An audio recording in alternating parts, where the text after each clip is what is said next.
মুআজ্জাজ মুহতারাম সম্মানিত মুসলিম کرام, আল্লাহ তাআলার দরবারে আমরা অসংখ্য অগণিত শুকরিয়া আদায় করছি যে রব্বুল আলামিন আমাদেরকে পবিত্র রবিউল আউয়াল মাসে জুমার দিনে আল্লাহর ঘরে আসার সুযোগ করে দিয়েছেন।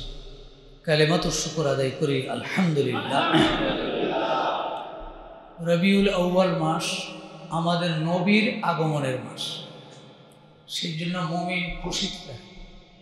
সেই জন্য কেউ কেউ এটাকে বলে ঈদে মিলাদুন নবী, মানে ঈদ মানে খুশি, মিলাদ হলো জন্ম, নবী হলো নবী, নবীর জন্মের খুশির দিন।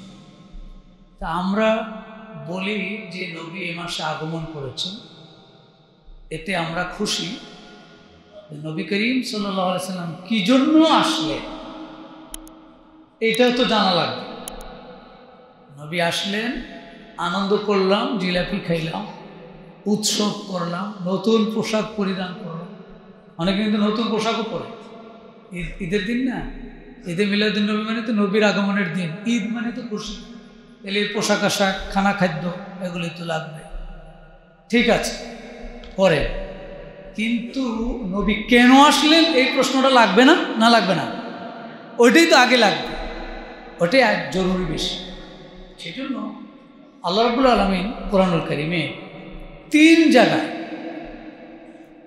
রাসূলুল্লাহ সাল্লাল্লাহু আলাইহি সাল্লামের আগমনের উদ্দেশ্যটা বলতে গিয়ে 3টা জায়গায়, সূরা তাওবার 33 নম্বর আয়াত, সূরা ফাতহের 28 নম্বর আয়াত, সূরা সফের 9 নম্বর আয়াত, 3টা জায়গায় রাসূলের আগমনের কথাটা বলছে।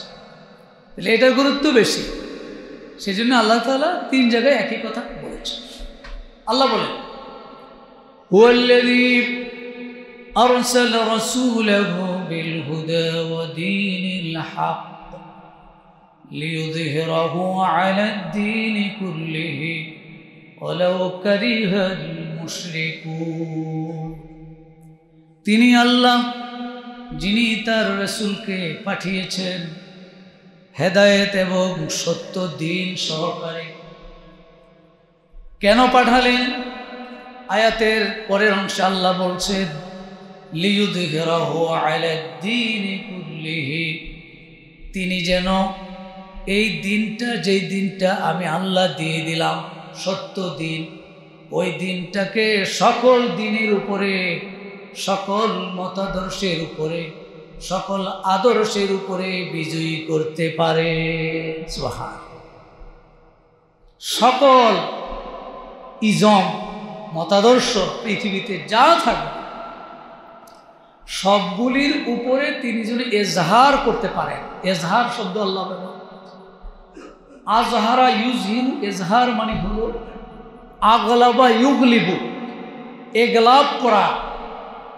তাফসীরগুলোতে পাবেন, বিশেষ করে তাফসীরে জালালাইনি এজহারের অর্থ করেছেন এগলাব, মানে হলো তিনি যেন যেই দিনটা আমি দিয়ে দিলাম সত্য দিন, এটাকে সকল দিনের উপরে গালেব করতে পারেন, বিজয়ী করতে পারেন। সুবহানাল্লাহ।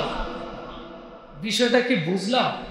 বিজয়ী শুধু হয়ে বসে রাসূলুল্লাহর আগমনের উদ্দেশ্য, এই উদ্দেশ্য যদি আমরা ঠিক করতে না পারি তাহলে তো আমাদের জীবন ব্যর্থ। দুনিয়া আসলাম আর চলে গেলাম, রাসূলের সাক্ষাৎ আর পাওয়া যাবে না। কারণ আমরা তো 1500 বছর পরে আসলাম, রাসূলকে দেখিও নাই। তাই রাসূলকে দেখতে হবে, রাসূল যেই জান্নাতে যাবে সেই জান্নাতে আমরা যেতেও চাই না, চাই না? যদি চাই তাহলে আমাদেরকে রাসূলের আগমনের উদ্দেশ্য ভালো করে বুঝতে হবে। আল্লাহ তাআলা এজন্যই 3টি সূরায় কথা বলেছে।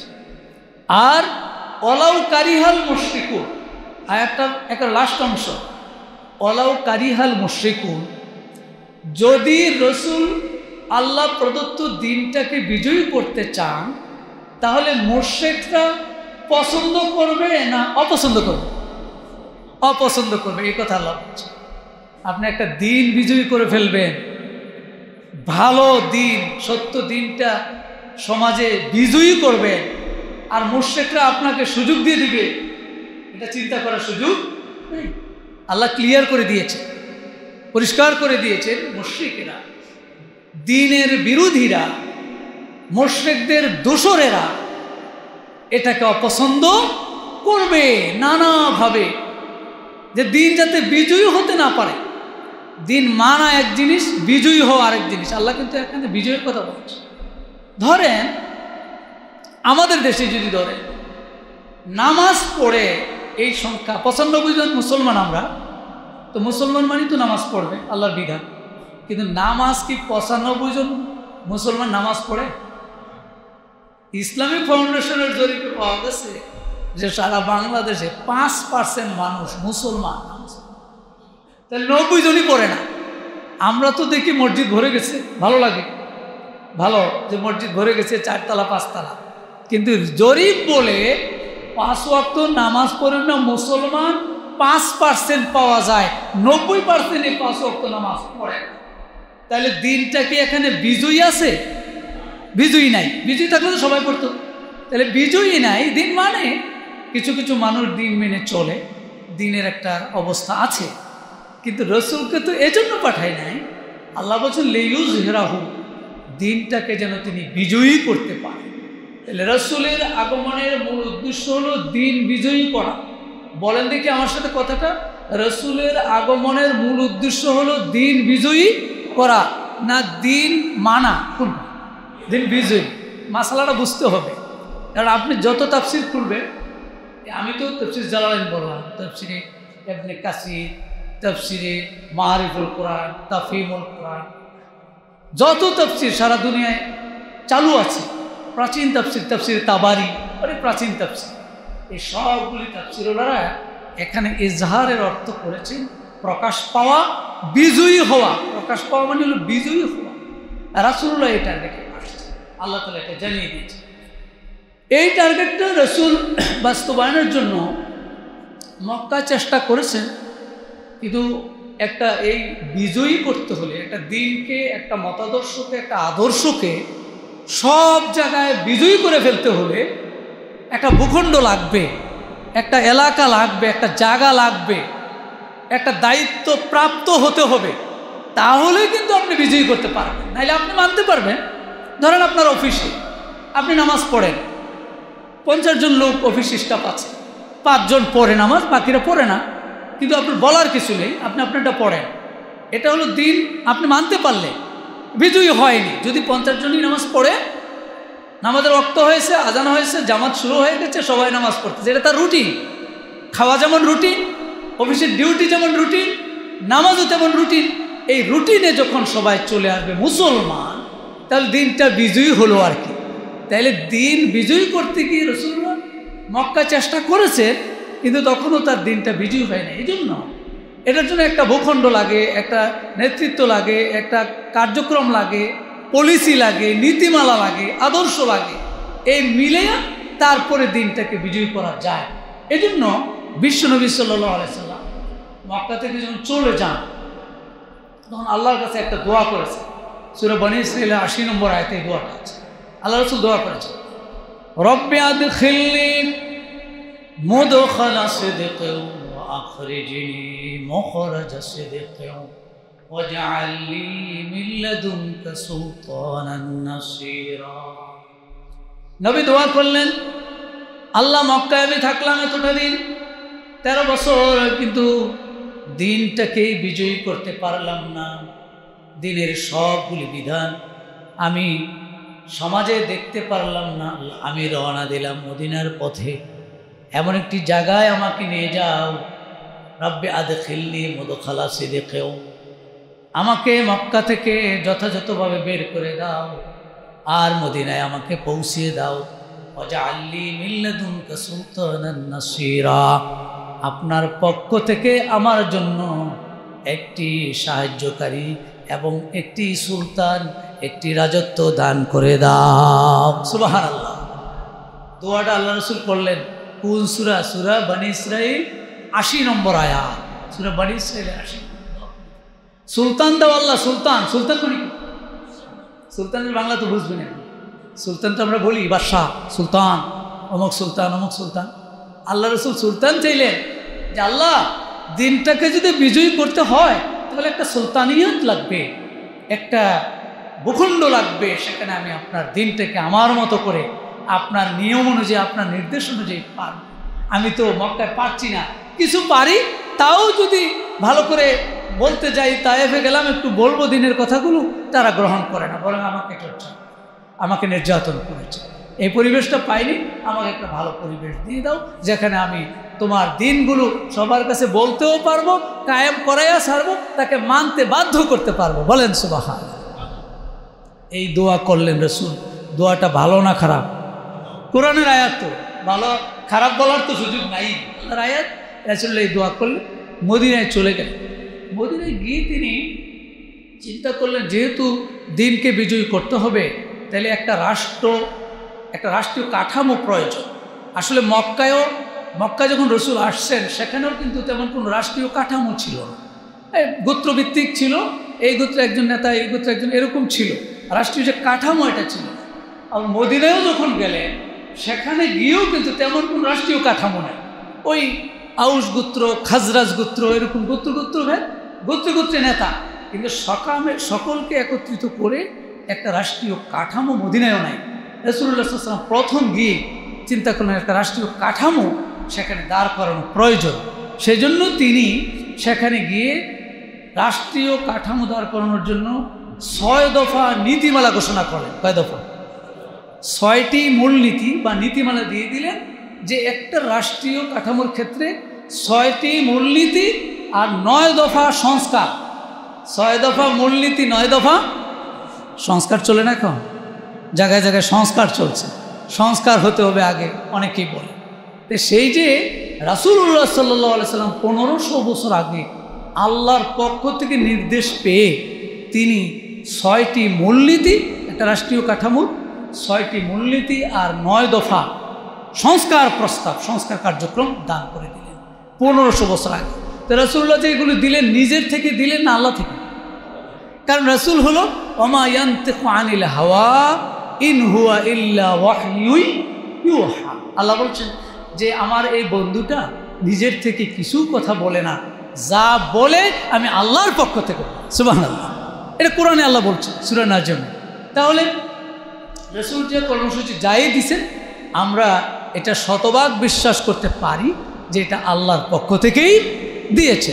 6টা মূলনীতি তিনি দিলেন। মূলনীতি নম্বর 1 নম্বর মূলনীতি হলো, রাষ্ট্র সংস্কারের 1 নম্বর মূলনীতি হলো আল্লাহ তার রসুলের আনুগত্য সব আনুগত্যের ঊর্ধ্বে। 1 নম্বর মূলনীতি, রাষ্ট্র চালাবেন তাহলে আনুগত্য করতে হবে কার? এই রাষ্ট্র কার? এটা কিন্তু মুমিনদের, মুসলমানদের বিশ্বাস। আলা লাহুল খালকু ওয়াল আমরু ইনিল হুকমু ইল্লা লিল্লাহ। কোরআন বলছে যে এই রাজত্বটা কিন্তু আমারই, এই রাষ্ট্রটা আমার, ভূখণ্ড আমার। তো সুতরাং আমারই ভূখণ্ড, যেহেতু ভূখণ্ডটা আমার, রাসূলুল্লাহ ঘোষণা দিয়ে দিলেন এই আল্লাহর ভূখণ্ডে আল্লাহ এবং তার রাসূলের আনুগত্য সবার উপরে থাকবে। সবার উপরে যত কিছু আছে সবার উপরে আনুগত্য থাকবে হলো আল্লাহ এবং তার রাসূলের। এটা হলো একটা মূলনীতি। একটা মূলনীতি তো লাগবে, মূলনীতি না থাকলে তো দেশ চলবে না। দ্বিতীয় মূলনীতি দিলে ইসলামী সরকারের আনুগত্য জনগণের অপরিহার্য। যেই রাষ্ট্রটা তিনি গেলেন, আমার রাষ্ট্রে যারা থাকবে, এই সরকারের যতগুলি প্রশাসক দায়িত্বশীল থাকবে, তাদেরও আনুগত্য করা অপরিহার্য, ওয়াজিব বলে।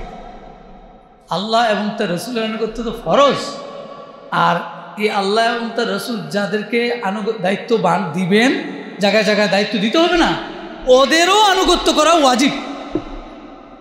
দলিল আছে না নাই? কোরআন শরীফের সূরা নিসা 59 নম্বর আয়াত, 5 নয় 59 নম্বর আয়াত আল্লাহ বলছেন, ইয়া আইয়ুহাল্লাযীনা আমানু আতিউল্লাহা ওয়া আতিউর রাসূল ওয়া উলিল আমরি মিনকুম। আল্লাহ ডাক দিয়ে বলেছেন, হে মুমিনেরা, তোমরা আনুগত্য করো আল্লাহর, আর আনুগত্য করো রাসূলের, আর তোমাদের মধ্যে যারা উলুল আমর তথা নির্দেশ দেয়, দায়িত্বপ্রাপ্ত লোক, তাদেরও আনুগত্য করো। সুবহানাল্লাহ। এটাকে আমার কথা না আল্লাহর কথা? তাহলে আল্লাহর আনুগত্য করো, রাসূলের আনুগত্য করো, এরপরে সাথে দিয়ে দিলাম উলিল আমরের আনুগত্য করো। উলিল আমর এর বাংলা অর্থ করলে হবে নির্দেশওয়ালা। তা নির্দেশওয়ালা কি? যে নির্দেশ দিতে পারে। তাহলে আপনি একটা রাষ্ট্রে তো আল্লাহর আনুগত্য করবেন। আল্লাহ তো আর এখন নাই, আল্লাহ আছেন কিন্তু রাষ্ট্রের মধ্যে তো নাই, রাসূল আছেন। তো রসুলও ধরেন এখন নাই, তাহলে রসুলের জায়গায় আল্লাহর জায়গায় প্রতিনিধি হয়ে কেউ না কেউ দায়িত্ব পালন করবে না? করবে। তাহলে তাকেও আপনার আনুগত্য করতে হবে। এটা রাষ্ট্রীয় মূলনীতির অংশ। এই আয়াতের মাধ্যমে মৌলিক বিষয় আমাদের সাথে যেটা আসলো যে সবার আগে আল্লাহর আনুগত্য করতে হবে। আল্লাহর আনুগত্য করতেই হবে। ধরেন আল্লাহর একটা নিয়ম আসলো এটা, আর আরেকজন ব্যক্তির নিয়ম আসলো এটা। আল্লাহর আনুগত্যটা করা হবে না ব্যক্তিরটা করা হবে? আল্লাহরটা করতে হবে। আল্লাহটা এখানে সবার উপরে থাকে। হ্যাঁ, যার এই ব্যক্তির আনুগত্য করব, ব্যক্তির কথাটা যদি আল্লাহর কথার সাথে মিলে যায় তাহলে তো আল্লাহর আনুগত্য হলো, অসুবিধা নেই, তাতে সমস্যা নেই। কিন্তু এই ব্যক্তির কথা যদি আল্লাহর কথার সাথে না মিলে, আল্লাহর নিয়মের সাথে না মিলে, তাহলে তো তার আনুগত্য আর করা যাবে না। রাসূল বলেছেন লা তাআতা লি মাখলুকিন ফি মাসিয়াতিল খালিক। আল্লাহর আনুগত্য বাদ দিয়ে, মানে আল্লাহর নির্দেশের অবাধ্য হয়ে কোনো সৃষ্টির আনুগত্য করা যাবে না। রাসূল বলছেন এটা। আল্লাহর অবাধ্য হয়ে সৃষ্টির আনুগত্য করা যাবে না, সে উলিল আমর হোক আর যাই হোক, যাবে না। আল্লাহ রাসূল নিশ্চিত করেছেন এটা। তাহলে সবার আগে আনুগত্য করতে হবে আল্লাহ, এরপরে আনুগত্য করতে হবে রাসূলের। এটা রাষ্ট্রীয় মূলনীতি। এই রাষ্ট্রে থাকতে হলে মুসলমান হইয়া তাহলে তোমাকে আল্লাহ এবং তার রাসূলের আনুগত্য করতে হবে। রাসূলের আনুগত্য করতে হবে এই জন্য যে আল্লাহর যতগুলো বিধান আছে সেই বিধানগুলি অথেন্টিক সোর্স, একেবারে নির্ভরযোগ্য সূত্র রাসূল ছাড়া তো আর কোনো কিছু নাই, ঠিক কি না? আমাদের কাছে যে আল্লাহর বিধানগুলো আসলো, যতগুলো আসছে, এগুলো আমরা তো আল্লাহ থেকে ডাইরেক্ট পাইনি, রাসূল থেকে পাই। তাহলে রাসূলের আনুগত্য করতে এজন্য যে আল্লাহ থেকে রাসূলের কাছে যেই ওহীগুলো আসছে, যে নির্দেশনা আসছে, যত কিছু আসছে সবগুলি হলো অথেন্টিক সোর্স, একবারে যথাযথভাবে রাসূলের কাছে আসে। বলেন সুবহানাল্লাহ। সেজন্যই রাসূলের আনুগত্যটা করতে হবে। এই জন্য আল্লাহ রাসূল নিজে বলেছেন মান আতাআনি ফাকাদ আতা আল্লাহ ওয়া মান আসানি ফাকাদ আসাল্লাহ। রাসূল বলেন যে আমার আনুগত্য করলো সে আল্লাহরই আনুগত্য করলো, যে আমার অবাধ্যতা করলো সে আল্লাহরই অবাধ্যতা করলো। বলেন নাউজুবিল্লাহ। তাহলে ক্লিয়ার হয়ে গেল তো।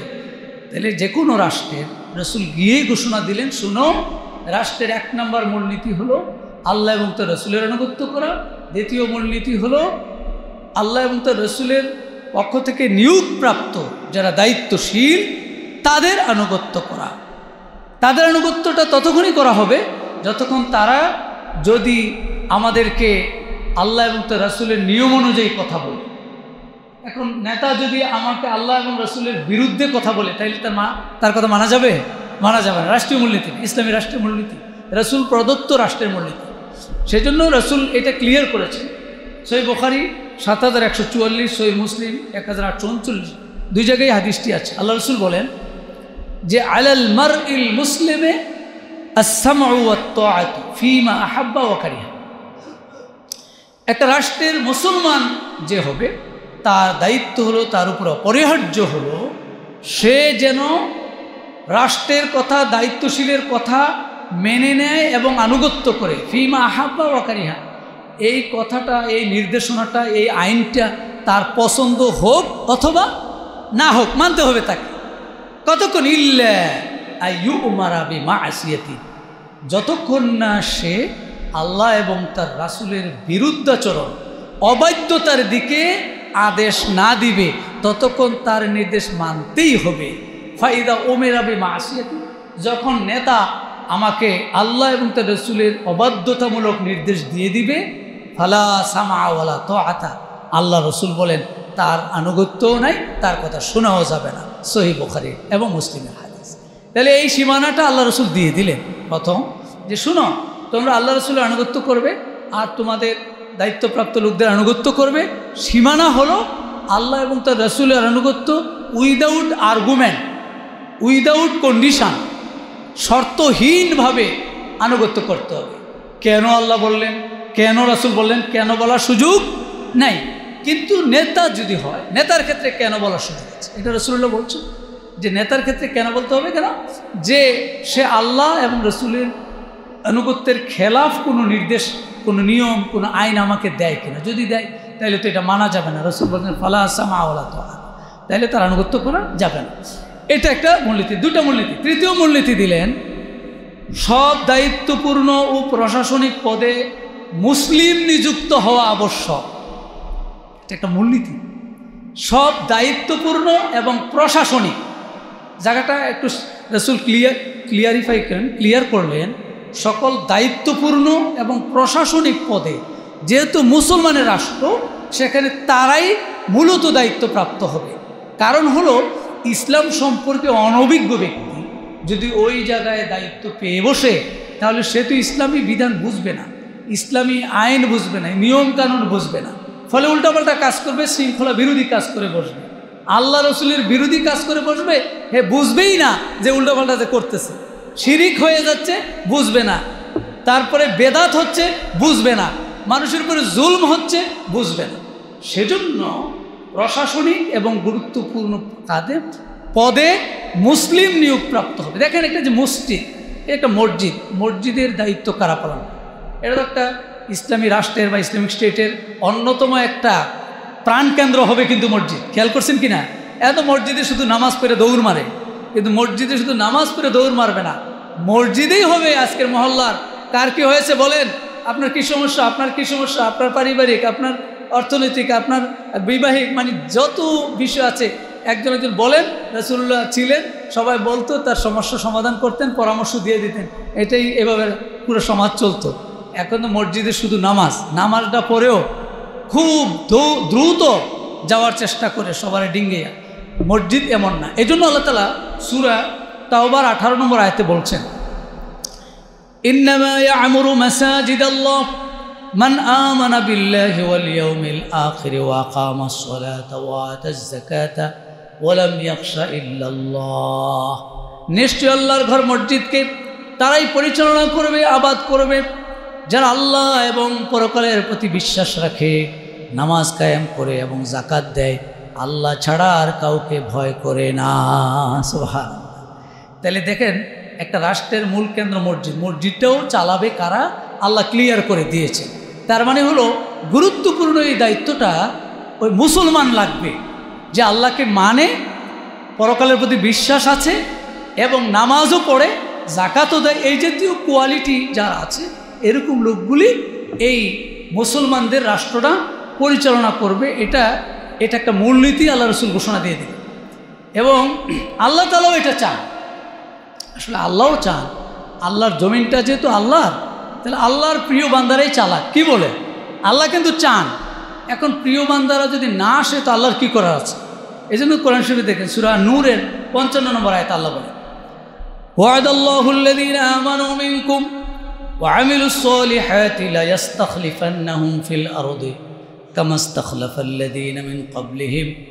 আল্লাহ তাআলা মুমিনদের জন্য প্রতিশ্রুতি দিচ্ছেন, ওয়াদা দিচ্ছেন, যারা ঈমান এনেছে এবং নেক আমল করেছে, লা ইস্তাখলিফান্নাহুম ফিল আরদি, তাদেরকে এই জমিনটার মধ্যে আল্লাহর প্রতিনিধি বানায়া জমিনটা পরিচালনার দায়িত্ব দিতে আল্লাহ চান। সুবহানাল্লাহ। ঈমানওয়ালা, নেক আমলওয়ালা, ঈমানওয়ালা এবং নেক আমলওয়ালা। তো এখন ঈমানওয়ালা, নেক আমলওয়ালা, দাড়ি টুপিওয়ালারা যদি না আসে, আল্লাহর কী করা আছে? আল্লাহ তো চান, তাহলে দাড়ি ছাড়া ওলারাই চালাবে। এখন দাড়ি টুপিওয়ালারা, ঈমানওয়ালা মানুষ, নেক কাজ করে ভালো মানুষ, পরেজগার মানুষ, তারা যদি শুধু মসজিদে বসে থাকে, যে মসজিদে আমাদের চলবে ভাই, আর কিছু দরকার নাই, তাহলে আল্লাহ চাচ্ছেন তোমাদেরকে পুরো জমিনটার দায়িত্ব দিতে, আর তোমরা খালি এখানে বসে থাকো কেন? তোমরা জমিনটার দায়িত্ব নাও, এটা আল্লাহ চাচ্ছে। সূরা নূরের 55 নম্বর আয়াত, কামা ইস্তাখলাফাল্লাযীনা মিন ক্বাবলিহিম, যেমন আল্লাহ তাআলা তোমাদের আগের মানুষদেরকে পৃথিবী পরিচালনার দায়িত্ব দিয়েছিলেন, ওয়ালা ইউমাক্কিনান্না লাহুম দীনাহুমুল্লাযী ইরতাদা, আর আল্লাহ তাআলা অবশ্যই এটা চান, আল্লাহ তোমাদের জন্য যেই দিনটা পছন্দ করেন, সেই দিনটাকে মজবুত ভিত্তি দিতে চান। তোমরা যারা ঈমানওয়ালা আছো তোমাদের ওই দিনটাকে মজবুত করতে চান, সেই জন্য তিনি পৃথিবীর দায়িত্বটা তোমাদেরকে দিতে চান। সুবহানাল্লাহ। এখানে একটা বিষয় আছে যে দিনটাকে আল্লাহ যে দিনটা পছন্দ করেন সেই দিনটা যাতে মজবুত হয়, তাহলে মজবুত হতে হলে আপনাকে খেলাফত নিতে হবে, দায়িত্ব নিতে হবে, তাহলে মজবুত হবে দিন। নাহলে দিনটা পালন করতে পারবেন, দিন পালন করা যাবে, কিন্তু মজবুতি নিয়ে দিনটা পালন করা যাবে না। মজবুতি দিবে আল্লাহ বলছেন, ওয়ালা ইউবাদদিলান্নাহুম মিন বা'দি খাউফিহিম আমনা। আর তোমাদের ভীত সন্ত্রস্ত পরিবেশ পরিস্থিতির পরে তিনি তোমাদের জন্য নিরাপদ পরিবেশ কায়েম করে দিবেন। সুবহানাল্লাহ। আল্লাহ এটা চান, আল্লাহ চান এটা। তোমাদের কাজ কি? ইয়াবুদুনানি লা ইউশরিকুনা বি শাইআ। তোমরা আমার ইবাদত করো, আল্লাহ আমার সাথে কাউকে শরীক করো না, তোমরা করো এই কাজ। আর আমি চাই তোমাদেরকেই এই পৃথিবীটা পরিচালনার দায়িত্ব আমি দিতে প্রতিশ্রুতি দিচ্ছি, আমি প্রতিশ্রুতি দিচ্ছি, এবং তাতে দিনটা মজবুত হবে। বলেন সুবহানাল্লাহ। এজন্য রাসূলুল্লাহ ঘোষণা দিলেন যে মূলনীতি হলো রাষ্ট্রীয় গুরুত্বপূর্ণ দায়িত্বপূর্ণ পদগুলোতে মুসলমান নিযুক্ত হতো। আজকাল এমনও দেখা যায় মসজিদের সভাপতি হিন্দু, এমনও মাঝে মাঝে শুনি আর কি, মসজিদের সভাপতি হিন্দু হয়ে গেছে। আল্লাহ কয় চালে মুসলমান লাগবে, আখিরাতের প্রতি বিশ্বাস লাগবে, আল্লাহর প্রতি বিশ্বাস লাগবে, নামাজ পড়তে হবে, যাকাত দিতে হবে, কিন্তু হিন্দু হয়ে এইটা চলবে না। এটা রাসূলুল্লাহর মূলনীতি, তারা অন্য জায়গায় দিবে না, অন্যান্য জায়গায়, কিন্তু গুরুত্বপূর্ণ দায়িত্বগুলো রাসূলুল্লাহ বললেন যে না, সেখানে মুসলমান লাগবে। 4 নম্বর মূলনীতি দিয়ে দিলেন, সরকারের সমালোচনার অধিকার জনগণের থাকবে। সরকারের সমালোচনার অধিকার জনগণের থাকবে, এটা একটা মূলনীতি। সরকার যে হয়ে যাবে তার কিছুই বলা যাবে না, এটা রাসূলুল্লাহ বলে না, এই মূলনীতি চলবে না। মাইট ইজ রাইট, রাসূলের আসার আগে ছিল মাইট ইজ রাইট, জোর যার মুল্লুক তার। রাসূল কয় না, এটা চলবে না, বরং জনগণ তাদের অধিকার, তাদের কথাটা সরকারের কাছে বলার জন্য একবার দরজা উন্মুক্ত থাকবে। হাদিস শরীফে আছে, মুসনাদে আহমদের হাদিস, রাসূল বলেন যে ব্যক্তি জনসাধারণের কোনো দায়িত্বে অধিষ্ঠিত হলো, দুর্বল ও অসহায় মানুষ থেকে নিজেকে আড়াল করে রাখে, কিয়ামতের দিন আল্লাহ তার থেকে আড়াল হয়ে যাবেন। নাউজুবিল্লাহ। জনগণের থেকে সে আড়াল থাকে। আড়াল মানে হলো 3 স্তর 4 স্তরের নিরাপত্তা। তো যাইব কেমনি রাষ্ট্রপ্রধানের সাথে সাক্ষাতে? যাইতেই তো পারে না। কিন্তু রাসূল বলেন না, মূলনীতি হলো দুর্বল, বিশেষ করে এখানে হাদিসে দুর্বল এবং অসহায় মানুষ, যারা পাওয়ারফুল এরা তো সরকারের সাথে দেখা করতে সহজ, কিন্তু যারা দুর্বল সাধারণ মানুষ তারা সরকারকে 5 বছর একবার দেখতে পারে না। 5 বছর ক্ষমতার শেষ করে যায়, কিন্তু দেখার সুযোগ হয় না, কথা বলার সুযোগ হয় না। এটা না, রাসূলুল্লাহ মূলনীতি বললেন জনসাধারণের সরকারের সমালোচনা করার অধিকার থাকবে। 5 নম্বর মূলনীতি হলো রাষ্ট্রের সব আইন ও বিধানের মানদণ্ড হবে ইসলামী শরীয়ত। সুবহানাল্লাহ বলেন। রাষ্ট্রের সকল আইন ও বিধানের মানদণ্ড, মেয়ার, মিকিয়াস, মিকদার, মানদণ্ডটা হবে ইসলামী শরীয়ত। এই ইসলামী শরীয়ত কি 1500 বছর পরে আজকে আর চলে না? চলে না। কেউ কেউ বলে না, ইসলামী শরীয়ত দিয়ে এখন আজকের আধুনিক যুগে চলবে না। নাউজুবিল্লাহ বলেন। বিশ্বনবী 622 থেকে 632 10 বছর মদিনার যে শরীয়তি রাষ্ট্রটা চালিয়েছেন, পৃথিবীর ইতিহাস সাক্ষী। এখনও মানুষ বলে, পৃথিবীর সকলরাই বলে, মুহাম্মদ যেই 10 বছরের শাসনামল ছিল, পৃথিবীতে এমন শাসনামল পৃথিবীর এখনও আসেনি, কিয়ামত পর্যন্ত আসার সম্ভাবনা নাই। বলেন সুবহানাল্লাহ। তাহলে সেই শরীয়ত দিয়ে রাষ্ট্র চালানো যাবে না? যাবে না। আল্লাহ তাআলা বিশ্বনবীকে বলেছেন, ওয়া আনজালনা ইলাইকাল কিতাবা বিল হক। হে নবী, আপনার কাছে আমি একটা কিতাব পাঠিয়ে দিলাম, সত্য কিতাব, মুসাদ্দিকাল লিমা বাইনা ইয়াদাইহি মিনাল কিতাব। আপনার আগে যত কিতাবগুলি গিয়েছে সকল কিতাবের সত্যায়নকারী হিসাবে আমি এই কোরআন আপনার কাছে নাজিল করে দিলাম। সুবহানাল্লাহ। ওয়া মুহাইমিনান আলাইহি, আগের কিতাবগুলোকে সংরক্ষণকারী হিসাবে, সত্যায়নকারী এবং সংরক্ষণকারী।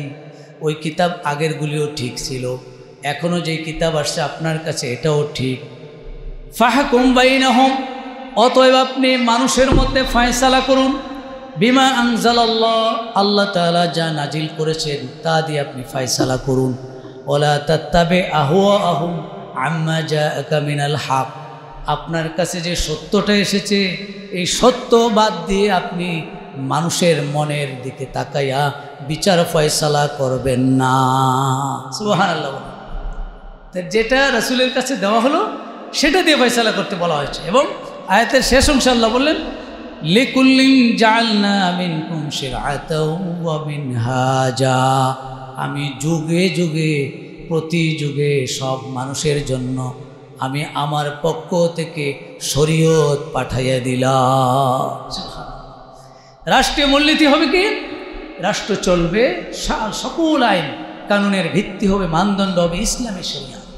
ইসলামী শরিয়তের মানদণ্ড ধরে আপনি দেখবেন এটাকে শরিয়ত অ্যাকসেপ্ট করে না, তাহলে বাদ। যত ভালো কাজই হোক এটা আর গ্রহণযোগ্য হবে না। মানদণ্ড মাপার জন্য পাল্লাটার নাম হলো ইসলামী শরিয়ত। মাপার পাল্লাটার নাম কি? ইসলামী শরিয়ত দিয়ে মানত। বিবাহ শাদীর মধ্যে আপনি কোনটা করবেন কোনটা করবেন না, সমাজ কি বলে, বাপদাদারা কি করে গেছে সেটা পরে রাখেন, আগে বলেন যে ভাই হুজুর শরিয়ত কি বলে, ঠিক কি না? এই যে আমাদের সমাজে এরকম হয়ে গেছে, বাপদাদারা করছে, এটা করলে কি হয়েছে, এটা ভালোই তো, এটা বলা যাবে না। শরিয়ত আপনাকে মানদণ্ড দিয়েছে, এই শরিয়তের মানদণ্ডের উপরেই আপনাকে থাকতে হবে। আর 6 নম্বর মূলনীতি দিলেন, বিরোধ মীমাংসার ক্ষেত্রে আল্লাহ ও তার রাসূলের সিদ্ধান্তই চূড়ান্ত। ঐক্যমত পৌঁছতে না পারলে, আমাদের ঐক্যমত কমিশন আছে না, ঐক্যমত কমিশন খালি সিদ্ধান্তে একমত হইতেই পারে না। কোনো রকম কয়েকজনকে গোসাই একমত করলো, আবার কয়েকজন কয় না আমরা মানি না, এরা কয় ঠিক আছে মানলাম, ওরা কয় মানি না। যাবে কোথায়? রাসূলুল্লাহ একটা মূলনীতি দিয়ে দিলেন। কি মূলনীতি? ফাইন তানাযাতুম ফি শাইইন ফারুদ্দুহু ইলাল্লাহি ওয়ার রাসূল ইন কুনতুম তুমিনুনা বিল্লাহি ওয়াল ইয়াউমিল আখির যালিকা খায়রুন ওয়া আহসানু তা'ওয়িলা। সূরা নিসার 59 নম্বর আয়াতে আল্লাহ বললেন যে তোমরা যদি কোনো বিষয়ে মতানৈক্য তৈরি হয়ে যায়, একমত হতে যদি না পারো, তাহলে ফারুদ্দুহু ইলাল্লাহি ওয়ার রাসূল, তোমরা সেই বিষয়টা আল্লাহ এবং তার রাসূলের দিকে ফিরিয়ে দাও। আল্লাহ কি বলেন, রাসূল কি বলেন, ওই সিদ্ধান্তের দিকে যদি তোমরা চলে যাও তাহলে তোমাদের জন্য সমাধান হয়ে যাবে। সুতরাং কোনো দ্বিমত করার সুযোগ নাই। আল্লাহ এবং তার রাসূল কি বলেছেন, সকল সমস্যার সমাধান হলো মহাগ্রন্থ আল কোরআন। ফালা ওয়া রাব্বিকা লা ইউমিনুনা হাত্তা ইউহাক্কিমুকা ফীমা শাজারা বাইনাহুম সুম্মা লা ইয়াজিদু ফী আনফুসিহিম হারাজান মিম্মা কাদাইতা ওয়া ইউসাল্লিমু তাসলিমা। সূরা নিসার 65 নম্বর আয়াতে আল্লাহ বলেন, ফালা ওয়া রাব্বিক, নবী আপনার রবের কসম করে আমি বলছি, লা ইউমিনুনা, ঈমানদার হতে পারে না তারা, হাত্তা ইউহাক্কিমুকা ফীমা শাজারা বাইনাহুম, তাদের নিজেদের দলাদলি, নিজেদের ঝগড়াঝাটির ব্যাপারে আপনাকে যতক্ষণ পর্যন্ত ফয়সালাকারী হিসাবে মেনে না নেবে, ততক্ষণ পর্যন্ত আমি কসম করে বলছি তারা ঈমানদার হতে পারে না। খেয়াল করেন আয়াতটা, জটিল আয়াত এটা। ঈমানদার হতে পারে না যদি আপনাকে ফয়সালাকারী হিসাবে মেনে নিতে না পারে, এবং লা ইয়াজিদু ফী আনফুসিহিম হারাজান মিম্মা কাদাইতা, আপনি যে ফয়সালাটা দিলেন সেই ফয়সালাটাকে একেবারে মন থেকে যদি মেনে নিতে না পারে, তৃপ্তি সহকারে যদি মেনে নিতে না পারে, তাহলে তারা যত বড় আলেম ওলামা, যত বড় ওলিয়া উলিয়া হোক, তারা আল্লাহ বলেন ঈমানদার হতে পারে না। সুবহানাল্লাহ। তাহলে সকল সমস্যা, সকল মতবিরোধ, সকল ঝগড়াঝাটি, অনৈক্য এর জায়গা, ঐক্যের জায়গা হলো মহাগ্রন্থ আল কোরআন। আল্লাহ এবং তার রাসূলের দিকে ফিরে আসতে আল্লাহ বলেছেন। সম্মানিত হাজিরিন, এই 6টা মূলনীতি আর 9টা হলো সংস্কার। 6টা মূলনীতি বললাম, 9টা হলো সংস্কার। 1 নম্বর মূলনীতি, আল্লাহ এবং তার রাসূলের আনুগত্য করতে হবে। একটা রাষ্ট্রের প্রথম মূলনীতি কি? আল্লাহ এবং তার রাসূলের আনুগত্য করতে হবে। দ্বিতীয় হলো ইসলামের সরকারের আনুগত্য করতে হবে, মানে রাষ্ট্র যাদেরকে জায়গায় জায়গায় দায়িত্ব দিবে তাদেরও আনুগত্য করতে হবে। তৃতীয় মূলনীতি হলো সব দায়িত্বপূর্ণ প্রশাসনিক পদে মুসলিম নিযুক্ত হতে হবে। চতুর্থ মূলনীতি, সরকারের সমালোচনার অধিকার জনগণের থাকবে। পঞ্চম মূলনীতি, রাষ্ট্রের সব আইন বিধানের মানদণ্ড হবে ইসলামী শরিয়ত। 6 নম্বর মূলনীতি হলো বিরোধ মীমাংসার ক্ষেত্রে আল্লাহ ও তার রাসূলের সিদ্ধান্তই চূড়ান্ত বলে ঘোষিত হবে। বিশ্বনবী মদিনায় গিয়ে এই 6টা মূলনীতি দিলেন আর 9টা সংস্কার কার্যক্রম নিলেন হাতে।